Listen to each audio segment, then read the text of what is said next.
มีหลายคนถามว่าเป็นยังคือเอาง้อออกอย่างตอนบ่ายยังกลัวจะงอออกมันจังบกขึ้นเลยครับนี่แหละครับเรื่องที่ตั้งใจกินยาครับ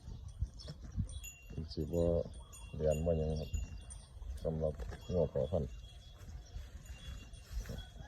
ที่ขอบผมนะครับออกน้ำเศร้านี่หยอกกันครับ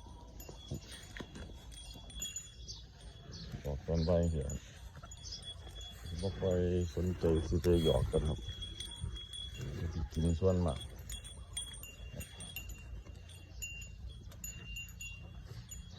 อยากที่เขาสนใจกันเลยคนก็สิบวิ่งมายังครับกินย่างเดียว